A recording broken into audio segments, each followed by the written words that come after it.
Let me ask you something. Have you ever felt like your life was getting a little overcrowded? Not just your calendar or your to-do list, but internally. Like your mind, your heart, your energy are all carrying more than they are built to hold. We accumulate so much over time. Beliefs, habits, expectations, jobs we've outgrown, relationships we've outstayed, identities that no longer fit, but we keep them anyway. Why? Is it because they're familiar? Because they once served a purpose? Because letting go feels so uncomfortable? And even holding on feels heavy? But here's the thing. In nature, when things become overgrown, when a forest becomes too dense, too cluttered, too dry, it becomes dangerous. That's why land stewards use something called controlled burn. It's an intentional setting of fire to clear out the underbrush, the dead plants, the debris, to prevent bigger wildfires later, and more importantly, to make space for new growth. After the burn, sunlight can reach the ground again, the soil is enriched, and the forest actually becomes healthier than before. What looks like destruction is actually a form of renewal. And I think there's something powerful in that idea of our lives too. What if we took a similar approach? What if instead of waiting for breakdown or burnout to force a change, we created space on purpose? What if we practiced our own version of a controlled burn? Today we're going to explore what that means, why letting go intentionally isn't a loss, but a path to clarity, and how small acts of release can lead to big, meaningful transformations. Welcome to Must I Evolve, a lecture series on spiritual growth and philosophy, presented in conjunction with No Expectations, the podcast. Welcome to another episode of Must I Evolve, a space where ancient wisdom meets modern science, where inner work meets real-world results.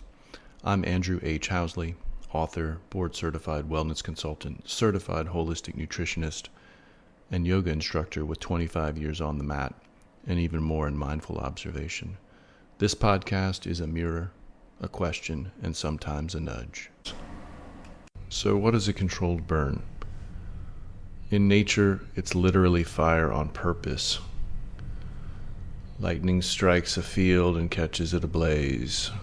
Forest rangers and ecologists will intentionally set a section of forest on fire, not because they're trying to destroy anything, but because they're trying to protect it, to help it heal, to help it thrive. It sounds wild, right? Why would you set a fire to something you're trying to preserve? But here's the thing, if they don't, dead plants and fallen branches just keep piling up.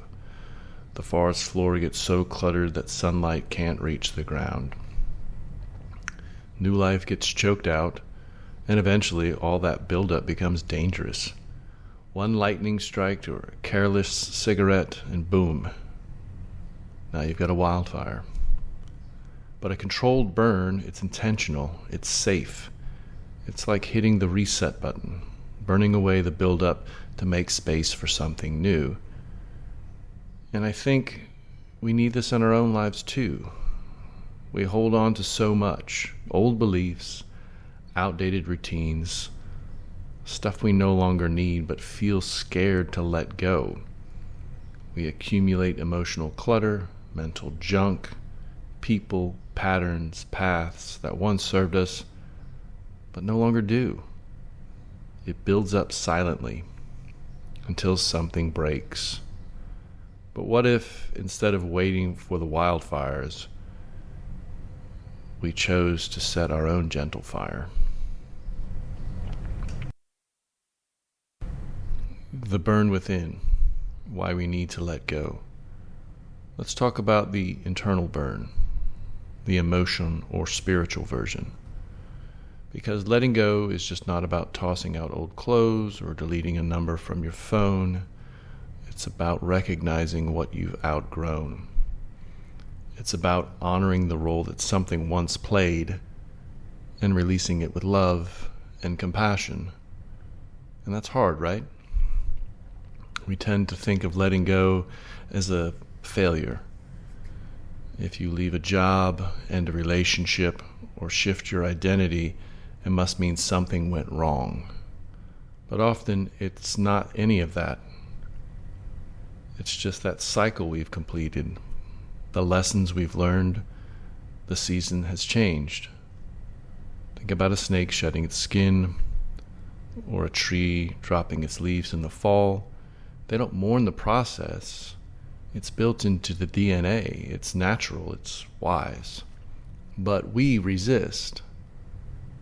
Because the truth is, a controlled burn isn't always pretty. Sometimes it feels like losing part of yourself.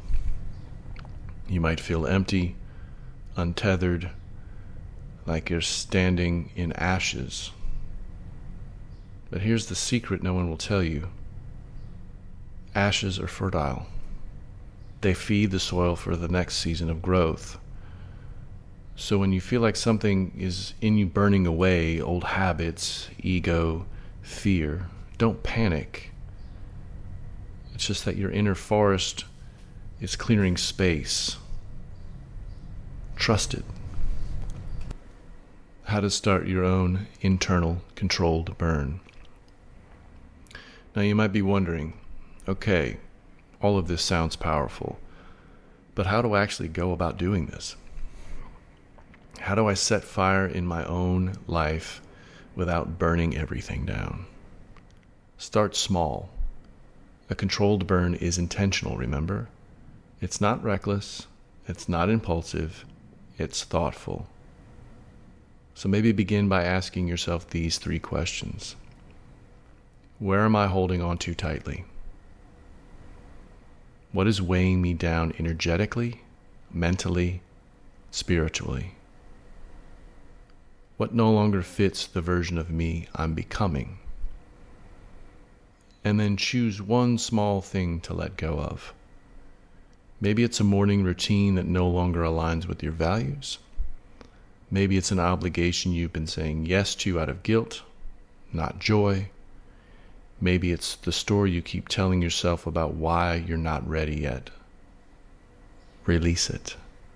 Not in a dramatic way. Not in a tear it all down kind of way. Just gently, with awareness. Almost like lighting a candle, watching the flame do its work. Then pause, breathe, notice that new space that opens up and arrives. You don't have to fill it right away. Let the soil rest. Let the ash settle. The forest never rushes, remember? And when you're ready, when something stirs deep in the roots, you'll know it's time to plant again. So here's what I hope you take from this. Letting go isn't failure. It's wisdom. A controlled burn isn't about chaos. It's about clarity. It's about having the courage to release what no longer serves your growth before life forces your hand. Yes, it can feel uncomfortable. Yes, it can feel like loss. But look around. In nature, nothing blooms all year. Every forest, every tree, every ecosystem knows. Sometimes the most important thing you can do is shed, to burn gently, with intention, to clear space for light and life to return. Because the truth is, ashes aren't just what's left behind, they're also what feeds the soil. They're what makes the next season possible. So maybe this is your season to pause, ask, what in me is ready to be released, and to trust what remains. maybe that's exactly what you need for what comes next. You don't have to rush. You don't have to rebuild right away. Just breathe, notice, and begin. Thanks for listening to Must I Evolve? Remember, you don't have to be perfect. You just have to be patient. That's the real practice. As for your next evolution, it doesn't live in who you should become. It lives in what already grows within you. Until next time, keep evolving, quietly, consistently, and always with no expectations.